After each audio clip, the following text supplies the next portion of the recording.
my name is Tracy Stano. I am 23 years old, and I am a Magic the Gathering player and YouTuber. I started playing Magic back in December of 2011. I had seen this girl who I was friends with at the time mess around with some Magic cards, and I was like, hey, what is that? And she was like, oh, this game Magic, and I was like, this looks really cool, like, show me it. And so it kind of just started from that, pretty much. One of the first Magic items I ever bought were penny sleeves and a deck builder's toolkit. I remember opening up a Koth of the Hammer. That was my first ever Planeswalker. Very exciting purchase. And I basically wanted to move forward, and I really wanted to collect merfolk and angels, and angels were kind of a harder to find thing at the time. You know, I wasn't really introduced that much to like things like TCG Player and Star City Games at the time, so I was just kind of like buying stuff from Amazon, like buying packs and whatnot. But my goal was, I was like, I want a merfolk deck, it's gonna be cool. And then I was like, I really want an angels deck. And now, actually, in the year 2018, I do have an angels EDH deck, Avacyn, and it's like one of my favorite decks of all time. I absolutely love it. And yeah, I just had like a really great time collecting those cards. I got actually most of my Magic the Gathering cards from a friend who pretty much he had just a ton of Magic cards, like commons and uncommons, bins and bins full, like those huge storage bins, like those 64-gallon storage bins, multiple of those of Magic cards, and he let us go through them and pick out cards that we wanted, and that was pretty much how I started like collecting Magic cards. And yeah, it was pretty much off from there.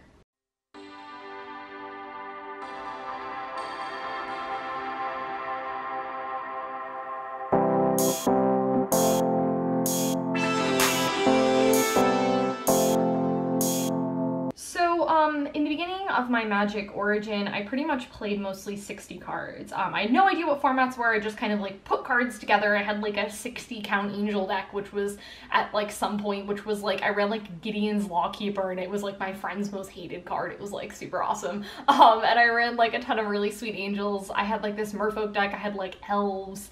I had black-white tokens, which we'll talk about in a little bit. And then in 2014, I started playing EDH. I was thinking of getting into it, actually, but then I went to visit my friend Eddie at school. I visited him at college, and his friend actually had a Kalia of the Vast EDH deck. And I think we bought our EDH decks, but then someone was like, oh, I have this deck, and I was like, hey, like, can I try it out? Can I borrow it? And he said, absolutely. I fell in love with Kalia of the Vast. I was like, I need this, so I spent a great portion of money on my Kalia of the Vast EDH deck, and I killed a lot of people, and people got super mad, so I actually took it apart. It was my first EDH deck, which I have to say was pretty accomplishing to build a deck that people hated so much that you know, I had to take it apart, which was kind of great. So I told you guys that I love angels, so I built Avacyn Angel of Hope, and that was, you know, just like still one of my favorite decks, and I really enjoy it. And then I had a couple of other commanders that I ended up taking apart. I had Mughis, God of Slaughter, which was a sacrifice themed deck. I had Afara, God of the Police, which was merfolk. And then I had Talrand, which was just mono blue control. It was super rude. So I took those all apart. And then in 2015, I built a Tasigur EDH deck that came out. He came out in like January of 2015, and I built it like shortly after. And I remember having the deck, and you know, I did super well the first time I played it, and I was really happy with it. Later in 2015, I built Omnath, Locus of Rage, and I still actually have that deck. Definitely one of my favorites. And yeah, EDH just became, you know, my format.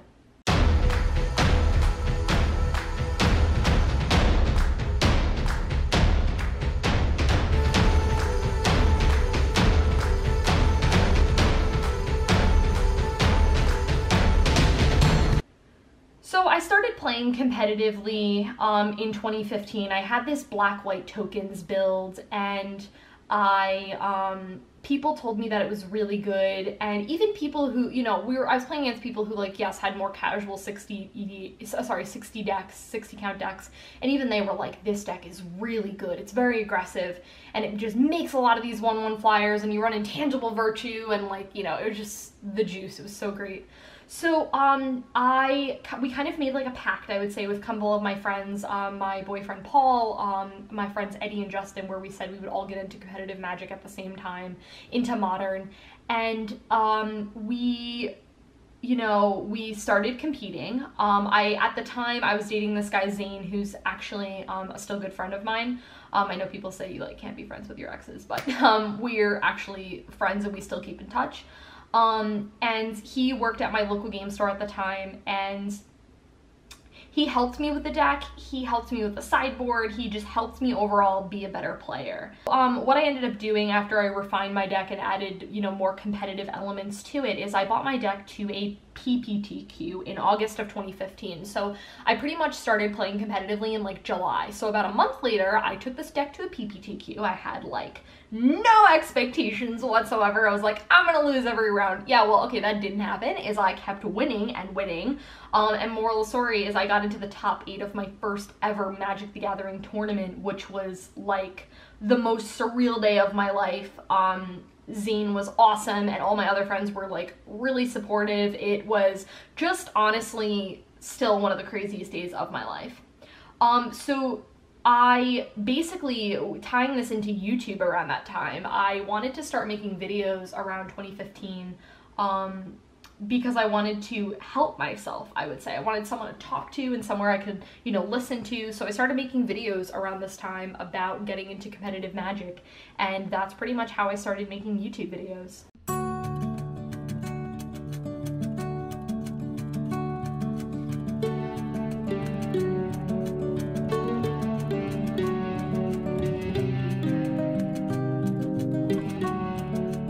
I played Black-White Tokens for a little bit, and I found that I was really frustrated with it, though, shortly on, because I felt like it wasn't that competitive. I felt like people just killed the deck really quickly, and so I said that I wanted to take it apart.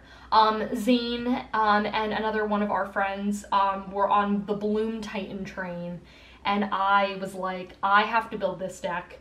The deck was crazy challenging and ultimately helped me become a better player because it was such a challenging deck to pilot. It's very, very synergistic, and it was great. It was super fun to play that. So after that, I realized that the deck did not have a lot of removal. So I built Black-Green Elves, which didn't have removal either, so please explain how I went to Elves. I don't know. I took it to GP Pittsburgh. And I would absolutely love to go back to GPs. I definitely want to do that. But anyways, the GP was super rough. I got like 4 hours of sleep the night before, and I was super tired, which totally affected my performance. And I also felt like Elves was just not the right fit for me. I found that I really wanted removal. I accepted that in the competitive scene, I'm a blue mage. I love casting Snapcaster Mage, and I realized that I need to cast removal, and so I built Grixis Control, and I realized that that is ultimately where I feel comfortable, is casting blue cards. I am a blue mage at heart.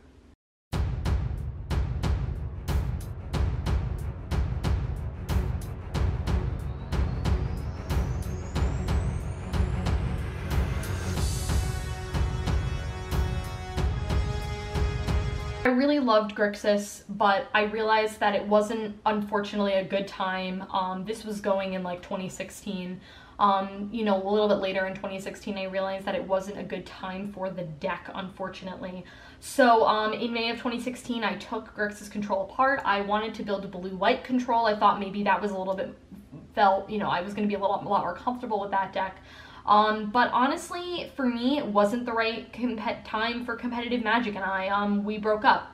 I was really frustrated. I wanted to quit Magic. I remember crying to this guy who I was with at the time and how frustrated I was. I was playing EDH, but I lost every game because I was playing with people who had, their decks were so much more powerful than mine, and, it was really, really frustrating. So, I got out of competitive Magic. I took a break from it. I took a break for quite a while. And then in September in 2016 it was tough. I had a really difficult time in my game store. My ex cheated on me and we broke up, and Magic and I really just fell out of touch. I made videos, but honestly, I was not all there. I love Magic, and I didn't understand what the problem was. I didn't want to continue to make videos, but I did, and I'm really glad that I did. You know, I lost friends, I lost a partner, and I lost my love for Magic. 2016 was a really rough year in my life.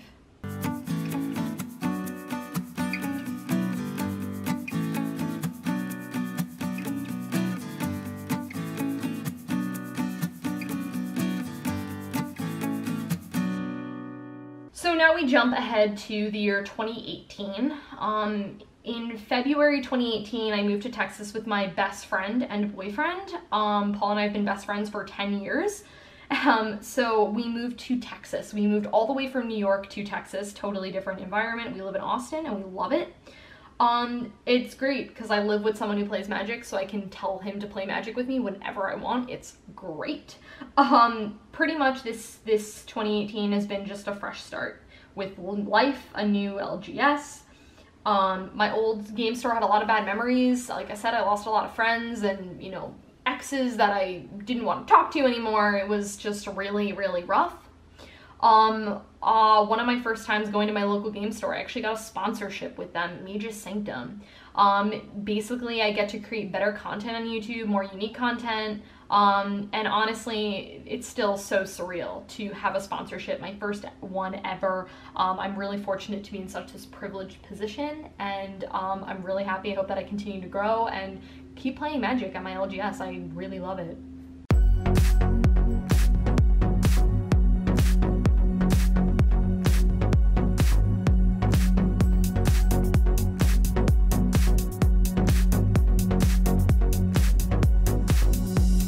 Magic has helped me meet so many fantastic people. You know, I have friends, Magic friends all over. I have ones from various game stores that, you know, when I went away to college, you know, I have like game stores from there. I have my old LGS at close to my hometown. Now I have my new LGS.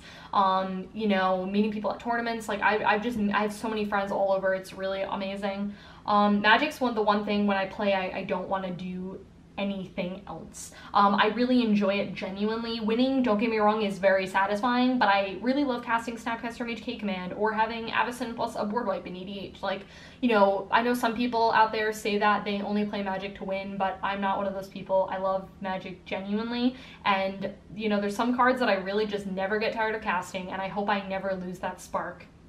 I like to embrace losing. I try to embrace losing. One of my favorite quotes of all time is by Ernest Hemingway. He has this whole concept of like grace under pressure, which I think is so relevant about, you know, maintaining, you know, being calm even though you're in a situation where it's begging you not to be. So I kind of just learned to try and handle the losses as graciously as you can. Is it fun losing? No, but you just got to kind of learn from it. Every match isn't perfect, and you honestly just can't win them all. So in terms of my future for Magic, I would say I definitely want to go to more events. I want to make a lot more friends. And of course, do I want to get better at Magic? Yeah, absolutely. But above all, I just want to have fun.